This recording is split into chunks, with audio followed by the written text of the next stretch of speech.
I've been with Lisa for almost 20 years now. We got married right out of high school. She was the girl I always thought I'd grow old with. We had our ups and downs, sure, but for the most part, I thought we were solid. That was until the last few months. Things started feeling off, but I couldn't put my finger on it.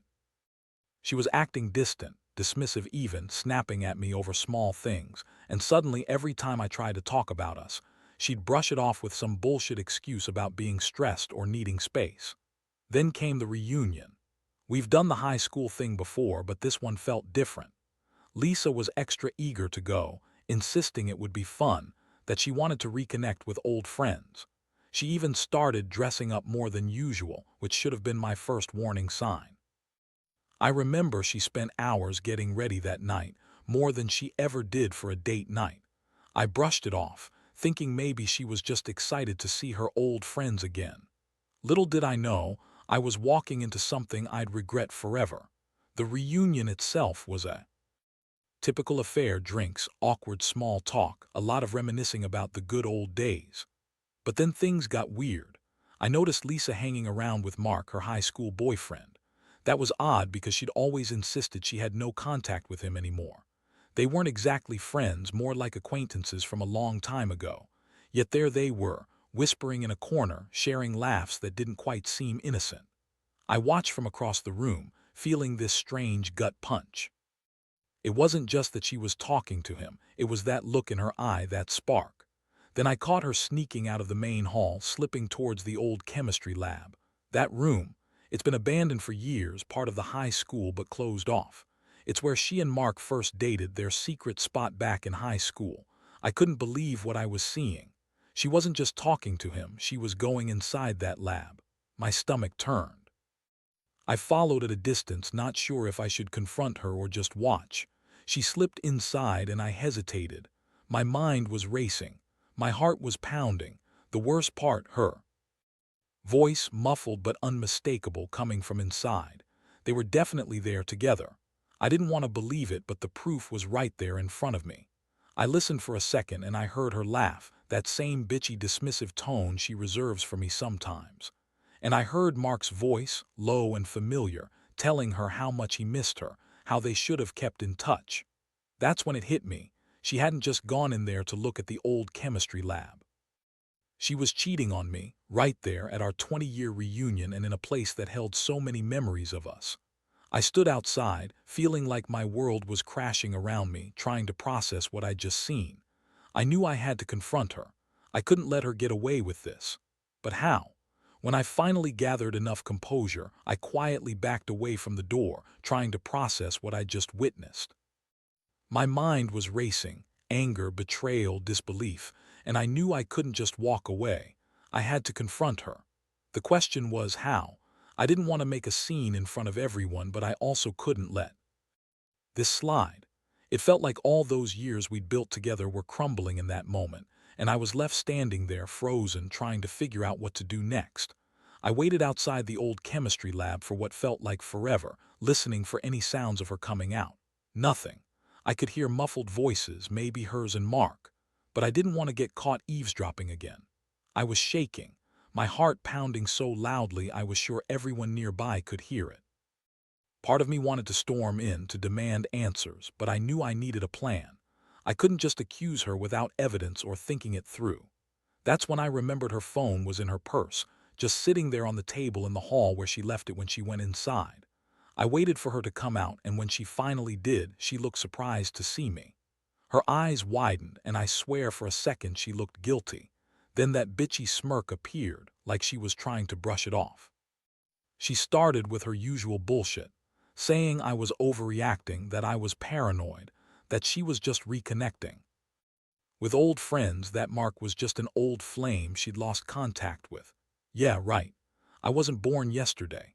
I told her I saw her go inside the chemistry lab, that I'd been watching her for a while. That hit her hard.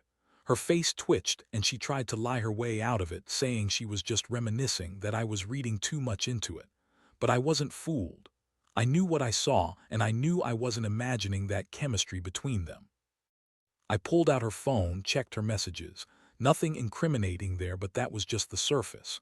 I knew there had to be more. I decided then and there I wasn't going to let her lie her way out of this. I told her I knew she was cheating, that I'd seen her go into that lab and I wanted her to be honest with me. She scoffed, then blurted out some bullshit about how she was just caught up in nostalgia, how it meant nothing, and how it was just a stupid mistake. Her words, not mine. That was the moment I realized how good she was at lying. She looked me dead in the eyes and said she loved me, that I was the only one she ever loved, and that it was just a moment of weakness, something that meant nothing. But I wasn't buying it. I could see the glint in her eyes. She was enjoying the chaos, relishing her little secret. The betrayal cut deep, but I kept my composure, not wanting to lose my shit right then and there.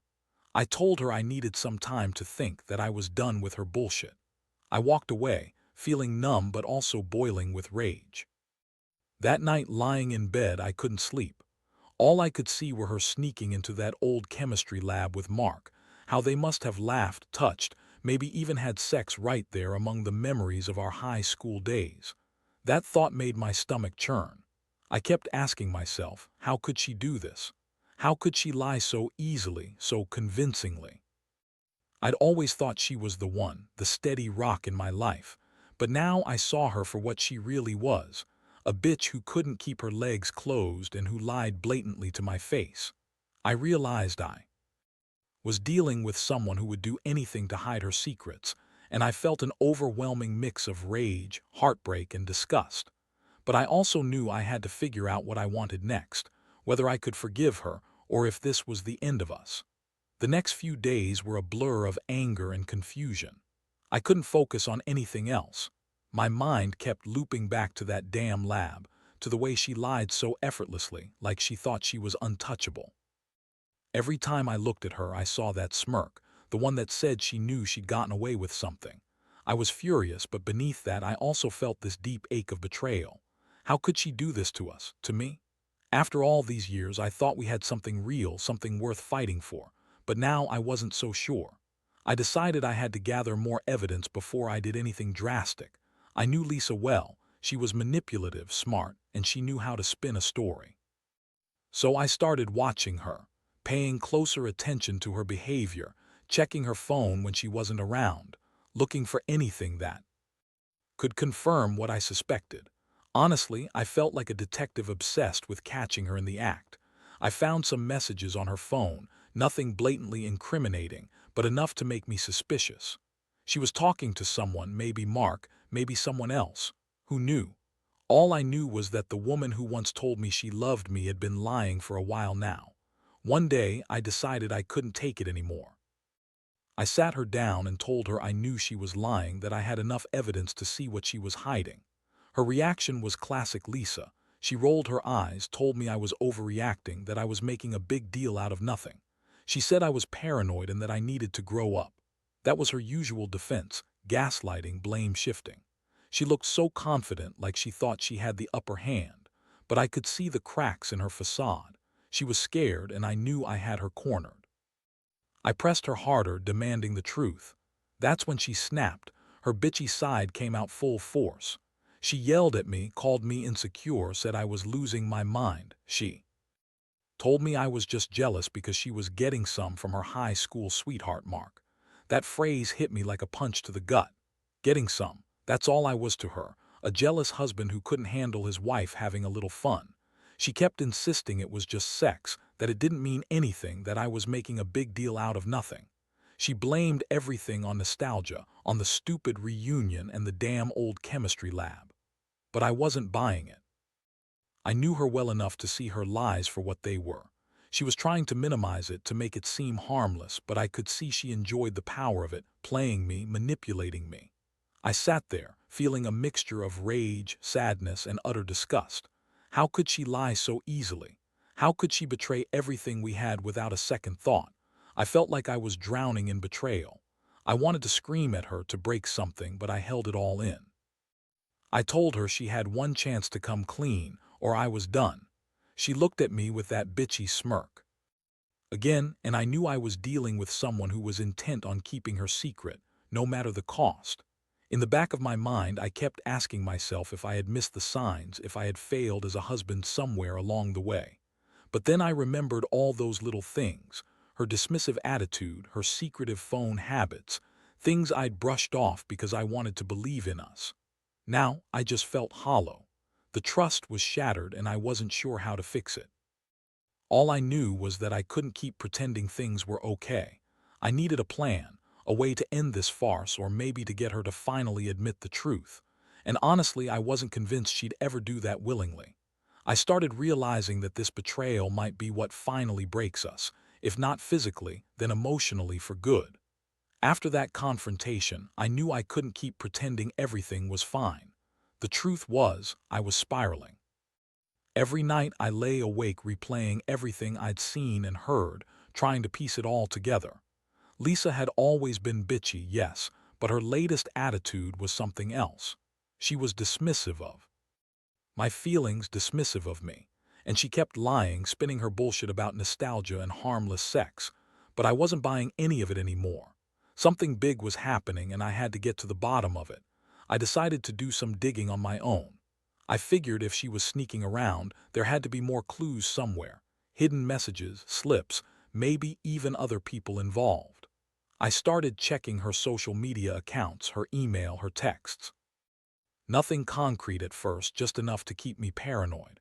But then I found a message, short, innocuous on the surface, but it hit me like a lightning bolt.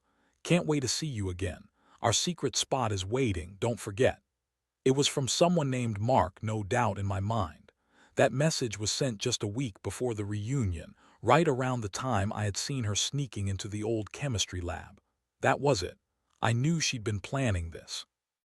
All those lies, her dismissiveness, her stupid nostalgia, it was all part of a bigger plan. She was still in contact with Mark, still playing her little game, and I was just blind to it. That phone message confirmed that she'd been lying all along. I felt sick.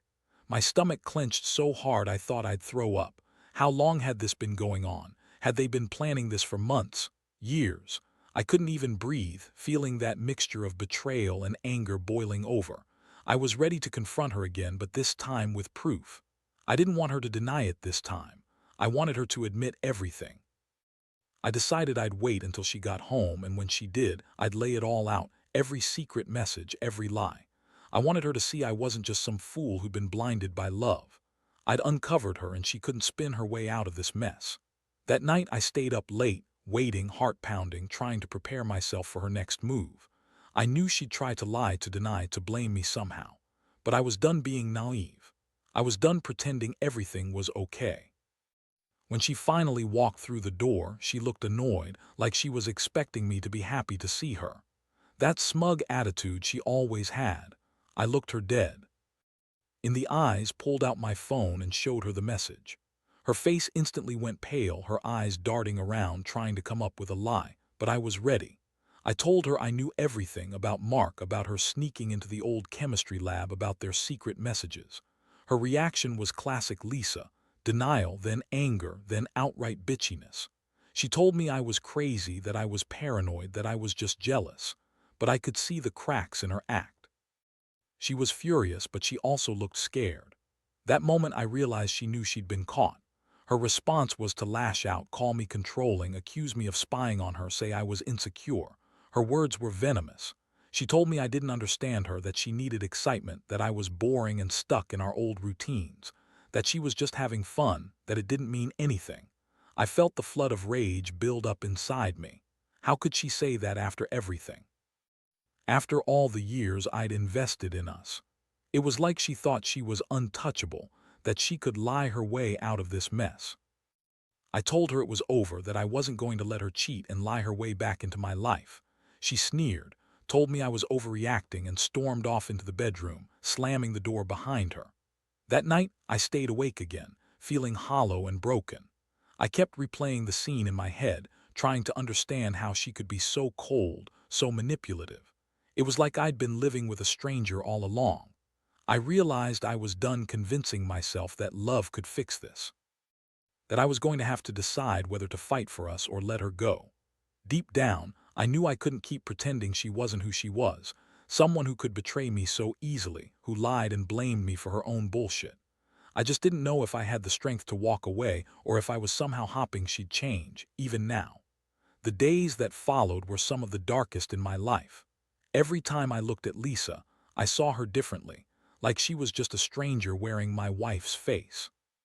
Her attitude didn't soften. If anything, she doubled down on her bitchiness, calling me paranoid and insecure whenever I tried to talk about what I knew. She kept lying, spinning stories about missing the good old days, about how I was overreacting because I didn't want her to have any fun. That same smug, dismissive smirk was always there, like she thought she'd won. And honestly, I felt helpless, angry, and betrayed all at once. I knew I had to decide what I was going to do. I couldn't keep living in this limbo, caught between hope and rage. I sat down one night trying to think clearly. Was I really going to stay in a marriage where my wife cheated on me, lied to my face, and then tried to make me the crazy one? I kept going back and forth, but the truth was I was angry enough to walk away. Yet part of me still loved her, or at least wanted to believe she could change. That's what made it so damn hard. How do you forgive something like this? How do you even begin? Then I remembered the moments we shared before all this mess started. How she used to be different, less bitchy, more caring. Maybe it was her trying to keep up appearances, or maybe she was just a manipulative bitch from the start. Whatever it was, I realized I couldn't fix her. She was who she was, and I was starting to see I'd been fooling myself into thinking I could change her. The betrayal had cut too deep. I was tired of the lies, tired of feeling like I was walking on eggshells just to keep her from flying off the handle. I finally made the decision to confront her again, this time with a clear plan. I told her I knew everything, that I was done playing her game, and I was ready to leave if she didn't come clean. I saw her get nervous for the first time, her bitchy mask slipping just a little. I told her I didn't want to hurt her, but I couldn't stay in a marriage built on lies anymore. That's when she started crying, fake tears that didn't reach her eyes. She told me she loved me, that she'd never meant to hurt me, that it was just a mistake. But I knew better now. I knew she'd been lying for months, maybe longer.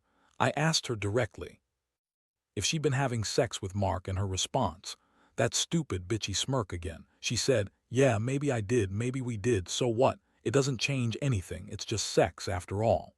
That right there was her way of minimizing everything, as if sex with her high school sweetheart was just a casual fling, nothing more. I felt a mixture of disgust and heartbreak. How could she be so callous?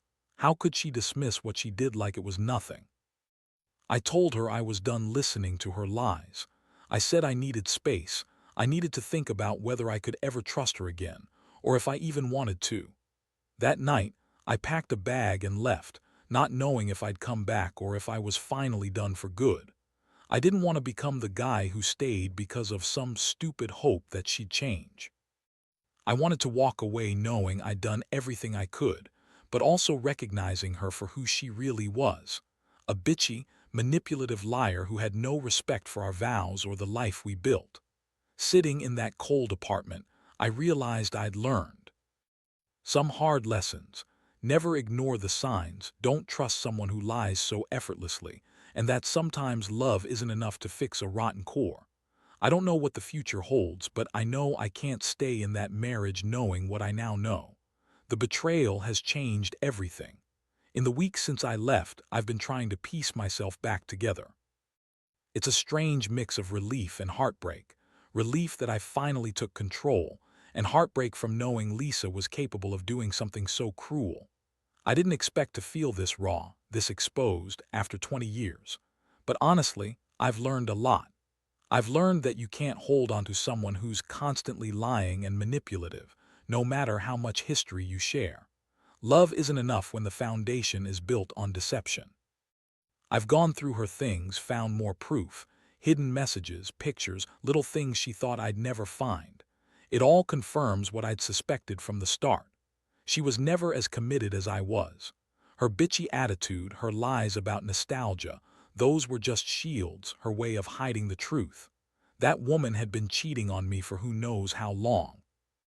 With her high school sweetheart, no less. Someone she once claimed she'd moved past.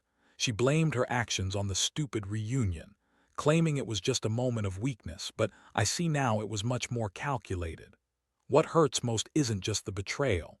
It's the realization that I'd spent so many years thinking I was enough for her, only to find out I was just convenient. Someone to keep around, someone she could manipulate and walk all over when she felt like it. The anger still lingers, but underneath that there's a deep sorrow. For the trust we lost, for the future I thought we'd have, and for the years I'll never get back. I won't lie, I've questioned everything about myself, what I did wrong, what I missed, how I could have been blind for so long. But I also know that sometimes people just aren't who they seem. Now I focus on healing. I don't know what comes next, but I do know I'm done with her games. I refuse to be a victim of someone's lies anymore. I've started to rebuild my confidence, to reconnect with friends, and to remind myself that I deserve honesty and respect, things Lisa was too selfish to give. I've learned that betrayal cuts deep, but it also forces you to see the truth clearly. And in the end, that's what matters most. This whole experience has taught me that some women, bitchy, manipulative ones, will do anything to keep their secrets. And you can't fix a liar. You just have to walk away and hope that someday the pain will fade. Because trust me, when you find out the one person you loved and trusted has been lying right to your face for months or years, it changes you forever. But it also makes you stronger. And I'm choosing to focus on that strength now, moving forward with a clearer mind and a guarded heart. That's what I've learned from all of this. And if there's one thing I can tell anyone listening, trust your instincts. Pay attention to the little signs, the way she dismisses you, the secretive glances, the lies. Because in the end, the truth always finds a way out. And when it does, it's better to face it head on than to live in denial. I survived her betrayal, and I know I'll come out stronger. Every scar, every heartbreak, it all adds up to a lesson I'll carry for the rest of my life. And honestly, I wouldn't have it any other way.